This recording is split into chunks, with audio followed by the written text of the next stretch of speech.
Merci, Madame, Monsieur, d'avoir pris le rendez-vous de l'information sur EDN TV. Dans l'éducation des personnes vivant avec un handicap et quelles sont les difficultés auxquelles l'on fait face. Clémence Tonoukou a fait une incursion dans une école de sourds-muets à Cotonou. Vous suivrez son reportage. À suivre également dans ce journal un zoom sur un métier artisanal. Arthur Wendo, dans un mini-magazine, nous fait découvrir Gildas Zingli, jeune artisan dans la commune d'Abomey-Calavi. Et puis, alors que les pays européens ferment leurs portes énergétiques à la Russie, les relations de partenariat global et de coopération stratégique entre Moscou et la Chine ont atteint un niveau sans précédent.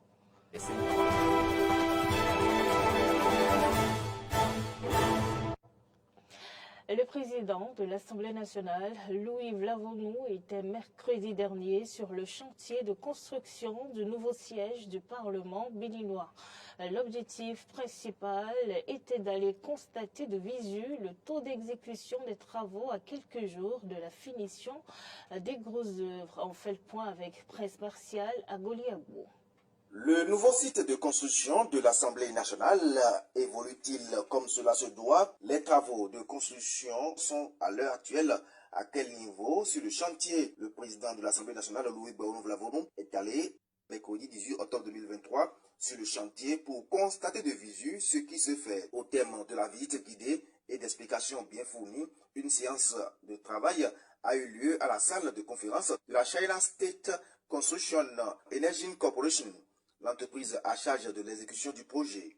Pour Ninon Arwandinou, chef de la cellule de suivi et évaluation à la Société immobilière et d'aménagement urbain, SIMO, maître d'ouvrage délégué du projet, la dernière visite remonte au mois de juillet avec un taux d'exécution de 56%. Mais cette nouvelle visite a permis de constater un taux global d'avancement de 70%. On l'écoute. Nous sommes aujourd'hui à une date de fin probable projetée pour les grosses œuvres, qui est le 9 novembre normalement. Mais quelques difficultés ont fait qu'on va devoir prolonger. Mais comme vous l'avez vu, les travaux de grosses œuvres sont finis à presque 100%, à 98% comme l'a dit le représentant de Correct qui a dirigé la visite tout à l'heure. Et nous avons eu des ressources à hauteur aujourd'hui de 1 milliard et le total décaissé à ce jour est d'environ 11 milliards, sachant que les travaux de grosses œuvres ont été visités tout à l'heure et nous sommes à un taux d'exécution physique de 110% aujourd'hui. En juillet, il était de 56%.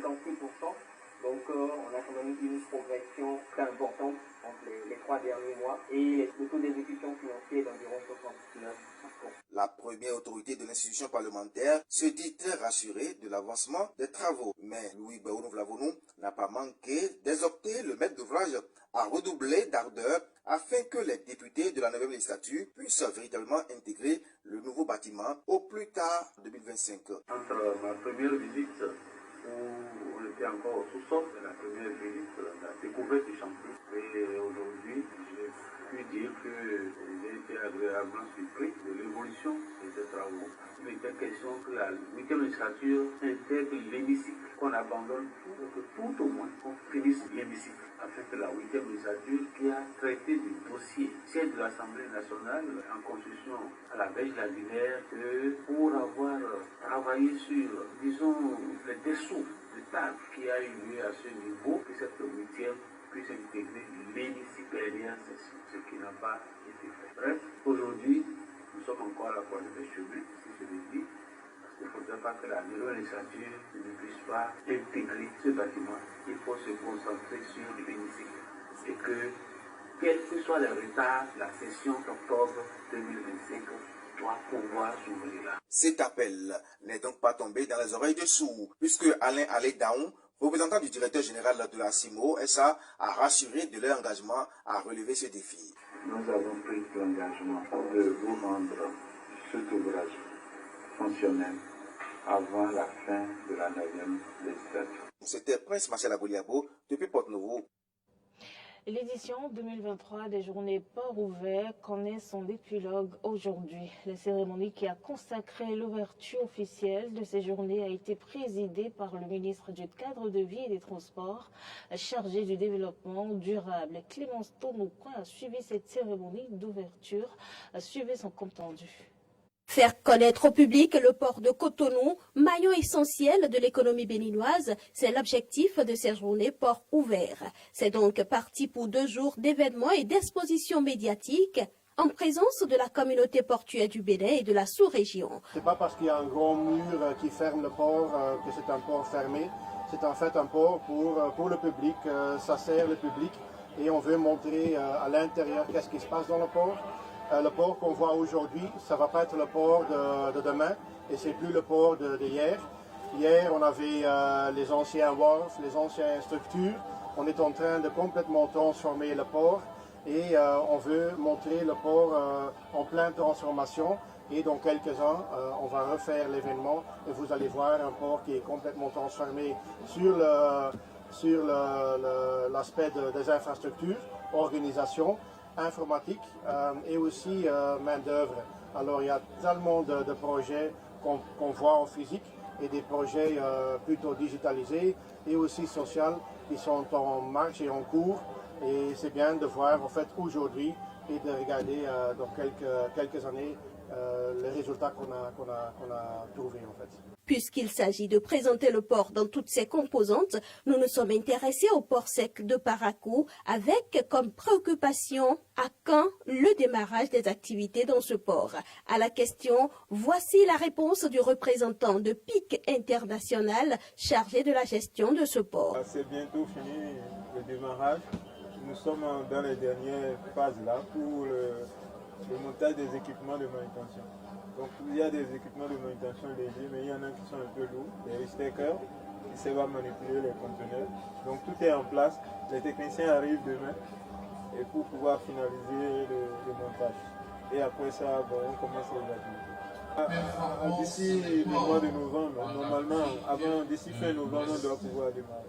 Pour améliorer le potentiel logistique du port de Cotonou, un programme de modernisation et d'extension est en cours. Dans son allocution, le ministre du Cadre de vie et des Transports chargé du développement durable est revenu sur quelques éléments de ce programme. La construction d'un terminal vraquier, appelé Terminal 5. La mise en place d'une zone logistique dans l'enceinte du port. La construction de la zone logistique du Grand Nokwe à Kassato pour désengorger la ville de Cotonou. L'extension et l'augmentation du tirant d'eau du bassin portuaire. La reconstruction du quai nord. La construction d'un accès centralisé au port de Cotonou et d'un parking gros porteur moderne dans la zone portuaire. La construction d'une zone de traitement des hydrocarbures et la construction du centre des affaires maritimes. Je voudrais ajouter la construction d'un nouveau port de pêche ultra moderne. 3 panels sur les thèmes performance des ports en Afrique de l'Ouest, transformation numérique pour un port performant et puis égalité genre pour un port durable ont meublé la première journée.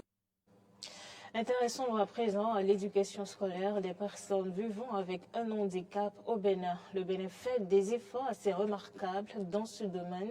En témoigne la prise de décret récemment en faveur de cette couche de la société. Dans un premier épisode sur l'éducation des sourds au Bénin, nous avions parlé des curricula. Et dans cet autre épisode, qui est le deuxième, Clémence Tonoucoin abordera les différentes difficultés. Suivez plutôt. La tâche n'est pas souvent aisée pour les enseignants de l'école béninoise des sourds. Pour construire un savoir chez un enfant handicapé auditif, l'enseignant a besoin d'un peu plus de temps que dans une école ordinaire. Les autorités en charge de l'éducation, conscientes de cette réalité, ont pris des mesures spéciales pour la composition de l'examen du certificat d'études primaires CEP. L'enfant qui a une déficience auditive est plus ou moins diminué. Ça fait qu'ils ont souvent un retard pour acquérir le savoir.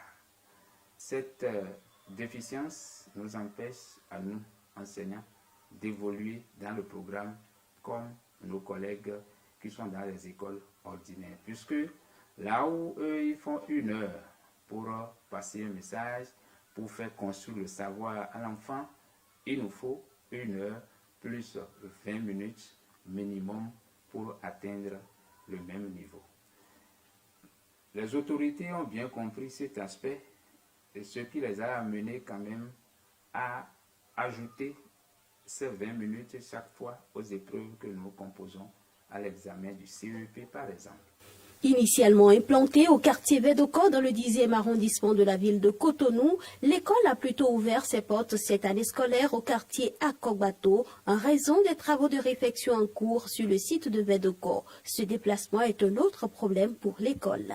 C'est la seule école publique qui accueille les enfants malentendants, les enfants à déficience auditive au Bénin.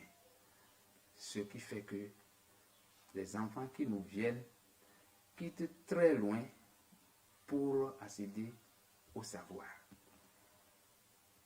Mais si rien n'est fait, nous risquons d'ici là de ne plus avoir des enfants. Parce que les parents ont commencé par crier pour dire la distance est trop, la distance est trop, la distance est trop. Parce que aussi, les enfants quittent parfois le nord, puisque nous sommes à Cotonou, il y en a qui quittent le nord, et puis les parents viennent négocier avec des parents d'autres personnes à Cotonou pour placer les enfants. Nous étions à Vedoko, et cette année, on a déplacé l'école pour Akogbato, puisque l'école devait être reconstruite à Vedoko. Donc, ceux qui étaient placés auprès des gens à Vedoko, aujourd'hui, ont des difficultés pour venir à Akogbato.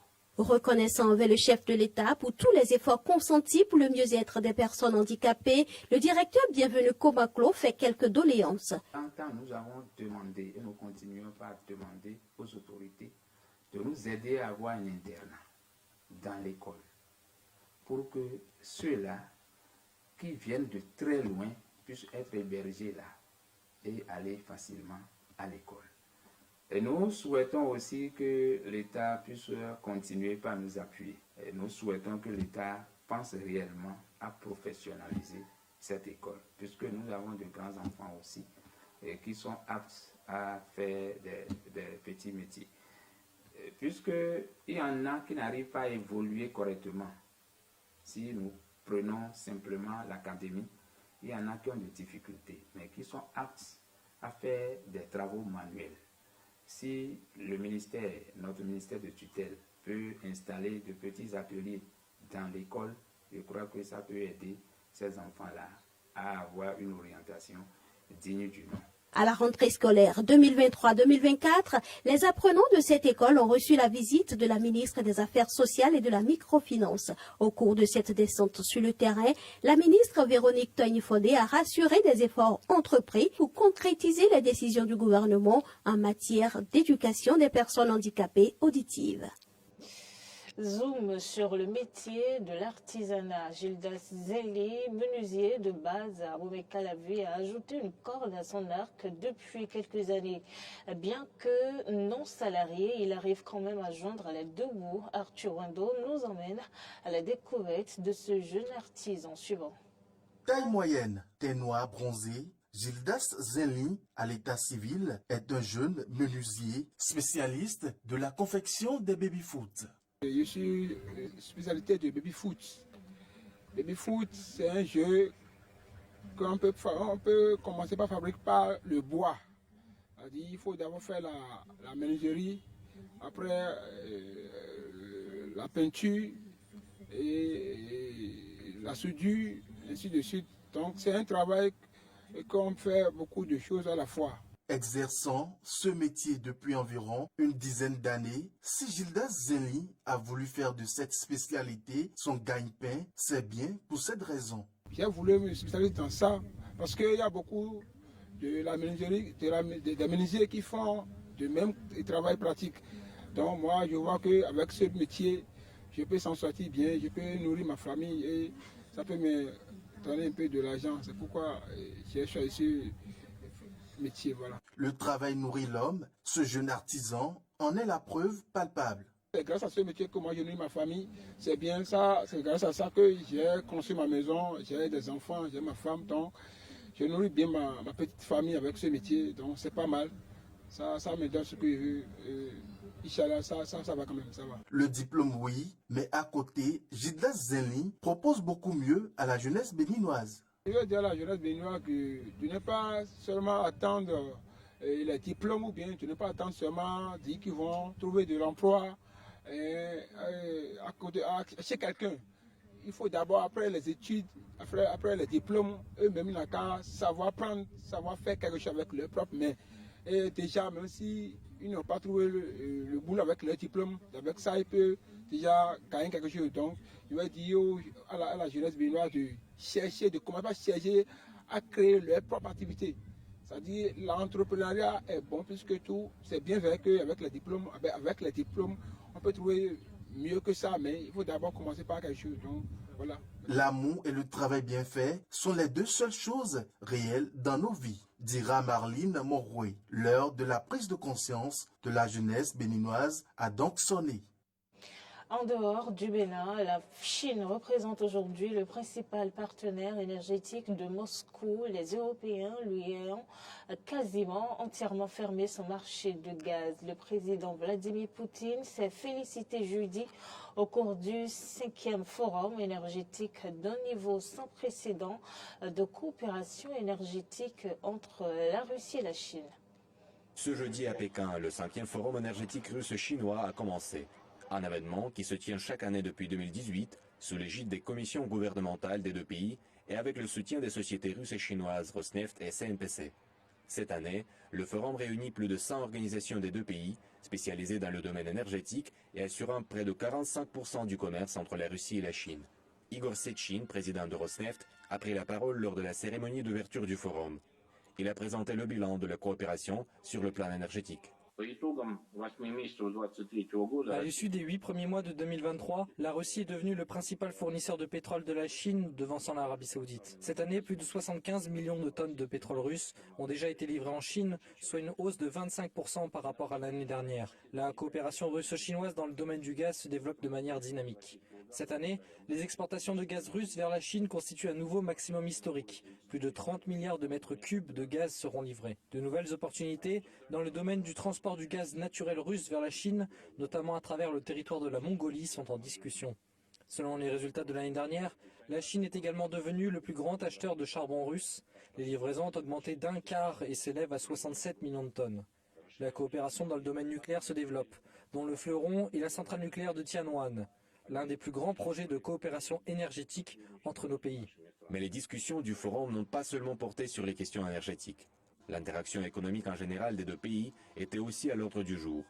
Dans ce même discours devant les participants au forum, Igor Sechin a souligné que la construction d'un nouvel ordre mondial plus juste se produisait sous la pression inédite de l'Occident, ce qui, selon lui, ne fait que stimuler les processus de rapprochement de la Russie et de la Chine et accélérer le passage au multilatéralisme.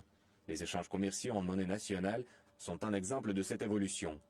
Le développement des marchés régionaux et la poursuite de l'intégration des pays du Sud, ainsi que la stabilité et la prévisibilité de l'économie chinoise, contribuent inévitablement à renforcer le rôle du yuan dans les échanges commerciaux mondiaux et à réduire la dépendance vis-à-vis du dollar américain. Le fait que l'Occident pousse actuellement la Russie et la Chine hors de la zone du dollar jouera un rôle important dans la dédollarisation.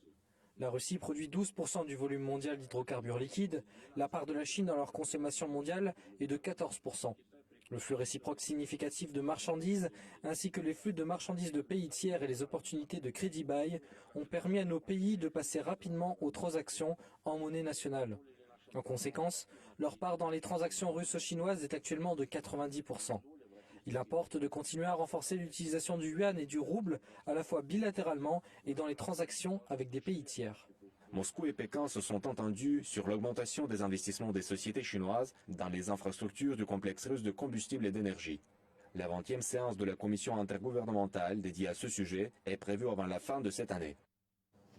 Merci madame, monsieur d'avoir suivi ce journal. Bonne soirée chez vous.